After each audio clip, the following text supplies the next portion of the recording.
iOS 17, il va être présenté très bientôt, en fait dans à peine 3 mois, on devrait découvrir le nouveau visage de nos iPhones avec les nouvelles fonctionnalités qui sont finalement attendues sur cette nouvelle version du logiciel. Alors, vous le savez et on en avait parlé par le passé, mais iOS 17 était à la base là pour venir corriger quelques petits problèmes qu'on avait découverts dans iOS 16. C'était plus l'idée ici de proposer une mise à jour de maintenance, d'amélioration et d'optimisation d'iOS 16 plutôt qu'une grande révolution avec de grosses modifications comme on a pu avoir cette année. Et oui, puisque si vous vous en souvenez, iOS 15 ne proposait pas encore les nouveaux fonds d'écran de verrouillage, tous les petits widgets d'ailleurs sur l'écran de verrouillage, mais aussi les live activities, le détourage des photos, bref, plein de petites fonctionnalités qui avaient été ajoutées dans iOS 16 et qui plaisaient beaucoup aux consommateurs, si bien que beaucoup de consommateurs trouvent qu'iOS 16 est l'une des plus belles mises à jour d'iOS depuis bien longtemps. Donc on devait se retrouver avec un iOS 17 qui n'offrait pas de grands changements, si ce n'est des petites modifications ça et là pour améliorer l'expérience utilisateur. Et bien détrompez-vous puisque Mark Gurman a annoncé dans l'une de ses récentes newsletters Power On qu'on devrait voir plus de choses arriver sur nos iPhones avec iOS 17. Si Apple à la base avait donc prévu de faire ici une mise à jour mineure pour prendre le temps de se concentrer sur le casque de réalité augmentée qu'on devrait découvrir très bientôt de la part d'Apple, et bien finalement la stratégie de la marque à la pomme aurait changé pour ici présenter quelques modifications intéressantes très attendues par les utilisateurs. Encore une fois, ne vous attendez pas à un grand redesign d'iOS 17 par rapport à iOS 16. Ici, on parle plus de fonctionnalités très attendues par les utilisateurs qui devraient enfin arriver sur les iPhones. On parle du CarPlay de nouvelle génération qui enfin devrait arriver sur les iPhones, mais aussi des choses très attendues comme des modifications et une petite mise à jour de l'assistant vocal d'Apple Siri, parce que c'est vrai qu'il prend un certain retard par rapport à la concurrence et qu'on aimerait bien lui voir intégrer des technologies comme ChatGPT par exemple. C'est pas quelque chose de vérifié, c'est une petite suggestion que je fais et que j'aimerais bien voir arriver sur les iPhones. Mais quelque chose qui avait fait beaucoup débat également, et bien c'est l'arrivée du sideloading sur iPhone. Pour ceux qui ne savent pas ce qu'est le sideloading, c'est tout simplement la possibilité de venir installer des magasins d'applications tiers, l'équivalent de l'App Store mais pas développé par Apple, pour vous permettre d'installer des applications qui potentiellement ne seraient pas présentes sur l'App Store. Un sujet qui avait fait beaucoup débat et je vous renvoie vers cette vidéo si vous ne l'avez pas vue qui pourrait vous intéresser pour comprendre pourquoi moi je trouve que ceci est un problème. Mais la grosse fonctionnalité majeure d'iOS 17 et ce sur quoi la communication devrait beaucoup s'axer cette année, eh bien c'est la prise en charge du Reality Pro d'Apple. L'iPhone et le Reality Pro pourraient travailler ensemble et il fallait s'en douter, et Apple devrait donc baser beaucoup de la communication concernant iOS 17 autour de ce sujet précisément. Évidemment, s'il y a plus d'informations concernant iOS 17, des fuites plus fiables, plus précises qui nous permettent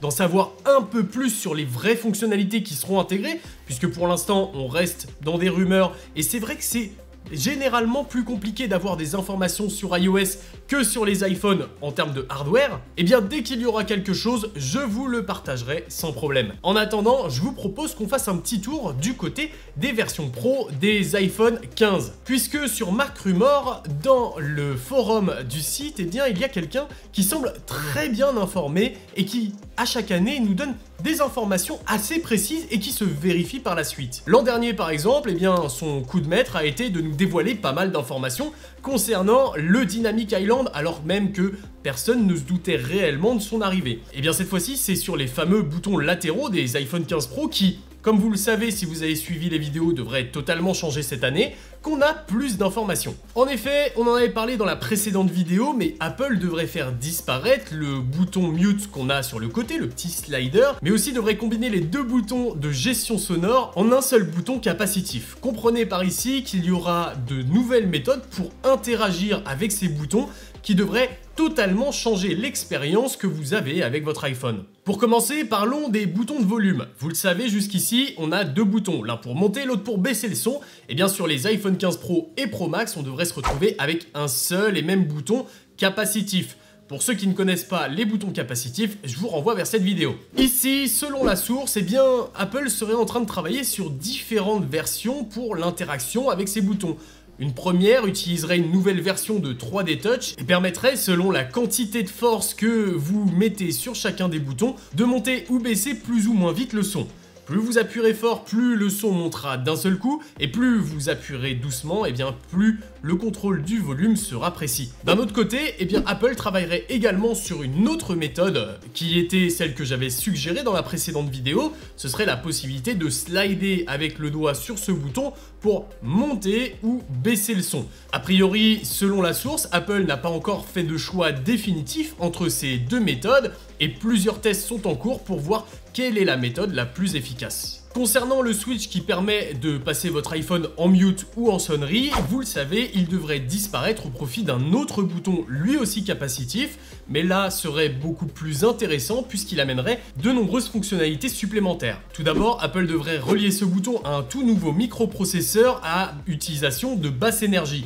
C'est l'équivalent du super low power mode qu'on a actuellement sur les iPhones, qui permet par exemple, même si vous n'avez plus de batterie, de pouvoir localiser votre iPhone via l'application Find My. Ce nouveau mode ultra low énergie couplé avec le bouton capacitif qui remplace le switch de son, permettra plusieurs actions même lorsque vous aurez éteint l'iPhone ou si sa batterie est à plat. Vous pourrez avec le bouton capacitif par exemple l'utiliser pour déclencher Apple Pay même lorsque le téléphone est éteint ou n'a plus de batterie. Vous pourrez toujours utiliser l'ultra wideband, le Bluetooth, mais également le lecteur NFC. Finalement, votre téléphone, lorsqu'il arrivera à un seuil critique de batterie, se mettra en veille prolongée, mais le nouveau microprocesseur couplé à ce bouton capacitif permettrait quand même d'actionner certaines fonctionnalités. Il serait également question que ce nouveau bouton soit aussi paramétrable à l'image de ce qu'Apple avait proposé avec le large bouton qu'on retrouve sur la gauche de l'Apple Watch Ultra et que ce dernier serait un peu appelé le Focus Button